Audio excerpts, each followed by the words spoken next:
flag terrorism, and these were the cases that made my ex-partner and I quit and decide to go public and blow the whistle on MI5. And the first one was the bombing of the Israeli embassy in London in 1994. Now, in this case, 2 Palestinian students were arrested, and they were tried and convicted and sentenced to 20 years in prison each for conspiring to cause this explosion. And yet MI5 had information that Mossad, the Israeli intelligence agency, had actually bombed its own embassy. And it had done that for 2 reasons. One was to increase security around all the Israeli assets in London. They were always hassling for it, and MI5 was always saying, no, no, no, there's not a threat. But they also wanted to shatter a Palestinian political support network, which was operating in London at the time, which these 2 students belonged to. And the lead investigator in MI5, whose code number was, his sort of James Bond number was G91, had seen all the evidence and all the intelligence, and he made that official assessment that Mossad had done this.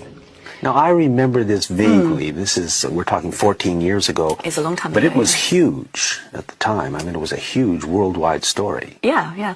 In fact, there'd been an earlier attack against some Jewish interest section in Buenos Aires earlier that year as well.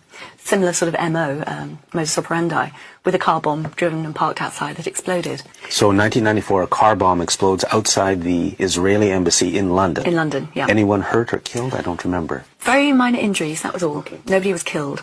And it was a very sophisticated device. It appeared to eat itself, eat all the forensics. Now, this is very, very rare. Even the IRA, which is a very sophisticated terrorist organisation, could not make bombs that effective. So it looked like a, sort of fairly technical person had put that together. But what emerged from that, the senior MI5 officer who was in charge of the investigation into it and had seen all the evidence but also all the intelligence, which isn't necessarily admissible in court, wrote his formal assessment at the end of the case, and he said he reckoned that Mossad, the Israeli external intelligence agency, had bombed their own embassy. Sort of controlled explosion outside the embassy. And as I said, that was a senior MI5 officer. That was his formal verdict. If you read that on the internet now, you would say that sounds like some mad conspiracy theory. But it wasn't. This was the official position of MI5. And he said that they did it for 2 reasons.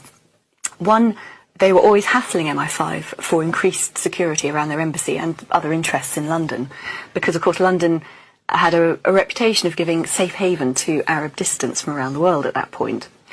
And MI5 kept saying, well, there's no reason to increase the threat assessment. You don't need extra protection. So letting off a controlled explosion outside, of course, they immediately got what they wanted there. But crucially, 2 innocent Palestinians were arrested, charged and convicted of conspiracy to cause that attack. And they were very active in a Palestinian support network in London, political campaigning for the people on the West